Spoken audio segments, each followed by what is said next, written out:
Agora sim, ó, quando o sujeito é composto. O que é um sujeito composto? Vamos já ver aqui o que é. Quando o sujeito é composto e anteposto ao verbo, a concordância se faz no plural. Deixa eu só dizer aqui o que é um sujeito composto. João e Maria foram ao cinema. Estou me referindo a quem?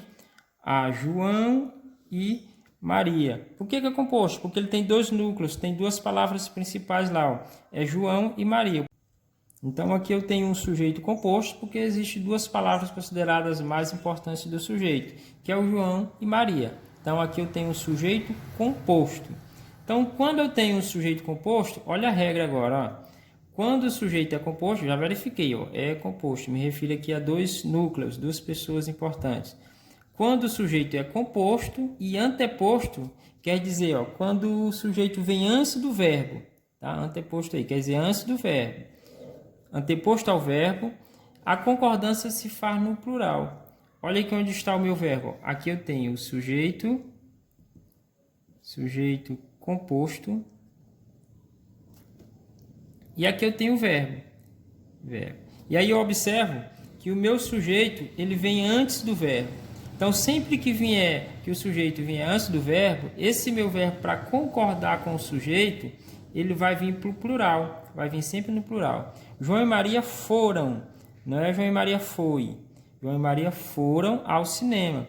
Então, aqui eu tenho um verbo no plural. Sempre no plural, viu?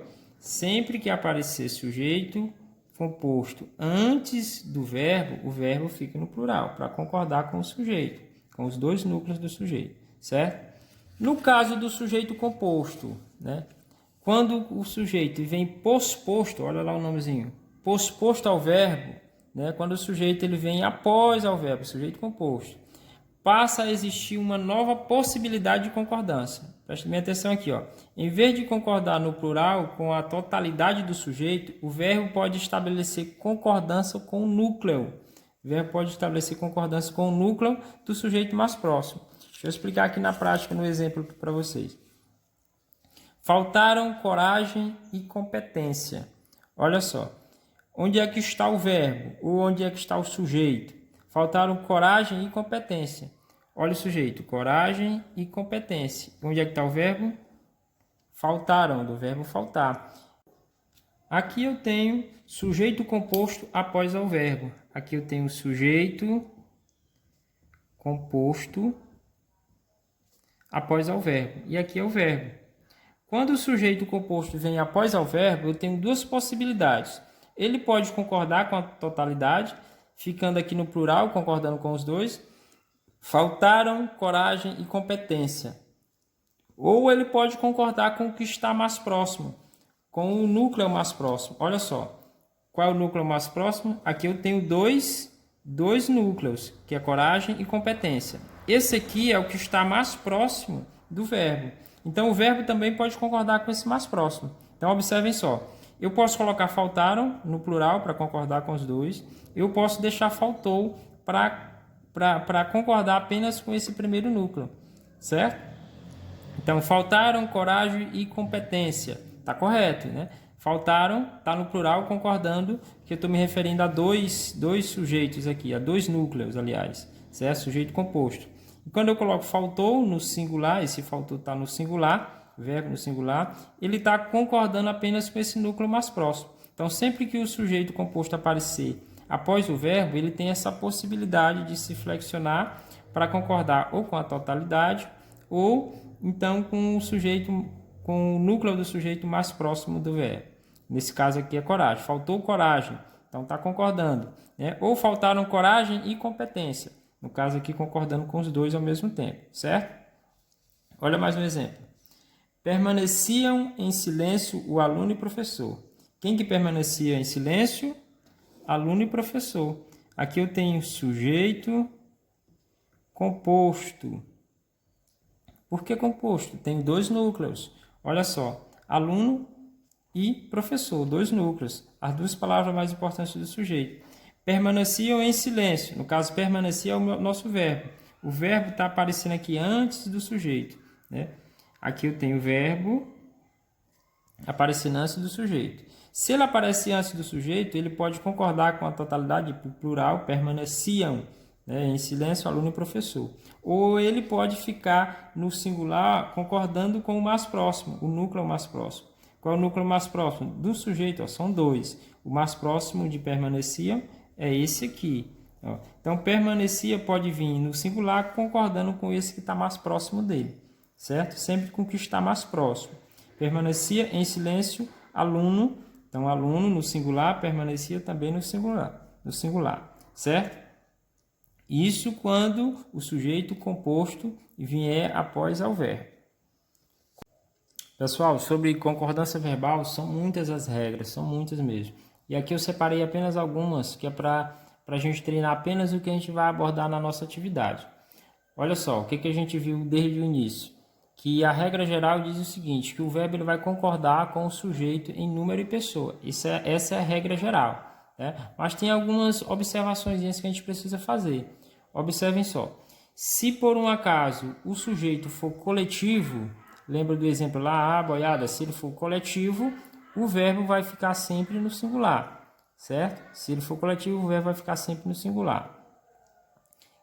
A outra regra que nós vimos, tá? Quando o sujeito é composto, que o verbo vier antes do sujeito, ou seja, o sujeito vier depois do verbo, pode-se concordar com o núcleo mais próximo do verbo, o núcleo do sujeito que estiver mais próximo do verbo, ou concordar com a totalidade. Pode ir para o plural também, concordando com os dois, tá? E se o sujeito composto vier antes do verbo, ele vai ficar sempre no plural. Tá? Então, visando isso aí, essas regrazinhas que nós vimos agora há pouco, nós vamos verificar qual dessas frases aqui está escrito de forma corretamente, já treinando para a nossa avaliação, certo? Observando aí, ó, qual seria a forma correta? A constelação são linda ou a constelação é linda? Mesmo que a gente esteja se referindo a várias estrelas, quando eu falo a constelação, a regra diz que se o sujeito for um coletivo, o verbo fica no singular. Então, o verbo aqui, que é são e é, tá? A forma correta seria a constelação é linda, né? Porque é está no singular. E esse são aqui apareceu no plural. Então, aqui a forma correta seria a constelação é linda. Porque o é aparece no singular e o sujeito aqui está sendo coletivo, certo? Um coletivo. Ok? Então, bora lá. Então, a correta é essa daqui. Vamos ver lá o segundo exemplo. Ontem viajou o filho e a filha. Ou seria, ontem viajaram o filho e a filha. Observem só. Aqui eu tenho o sujeito da minha frase, das minhas frases, o filho e a filha. Então, já deu para notar que o sujeito é composto. E é um sujeito que aparece depois do verbo. Aí lembra da regra? Se aparece depois do verbo, vai concordar ou com o núcleo mais próximo do verbo, olha só o verbo aqui, do verbo viajar. Ou vai concordar com o que está mais próximo, ou vai para o plural, certo? Então, nesse caso, se eu falo assim, ontem viajou o filho e a filha. Viajou está concordando com o filho. Viajou o filho e a filha. A regra diz que se o sujeito composto vier depois do verbo, ele pode sim concordar apenas com o núcleo mais próximo. Então, está correto. Ontem viajaram o filho e a filha. Viajaram aqui está no plural, tá? E no plural, o verbo no plural.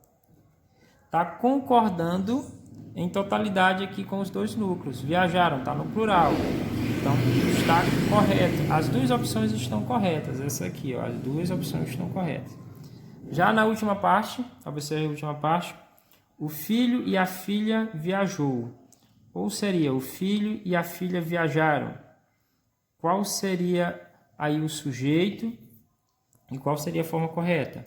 Quando eu digo o filho e a filha, tá? Já sei que é um sujeito composto. O filho e a filha. Agora, viajou ou viajaram? A nossa regrinha diz o seguinte, se o sujeito vier antes do verbo, o verbo obrigatoriamente vai para o plural. Como aqui o sujeito, ó, sujeito composto,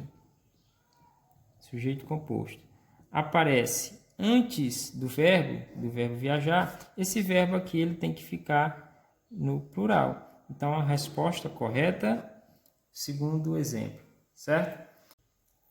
Essa foi a nossa videoaula, tá? Espero que vocês tenham entendido um pouco aí do que eu quis repassar para vocês.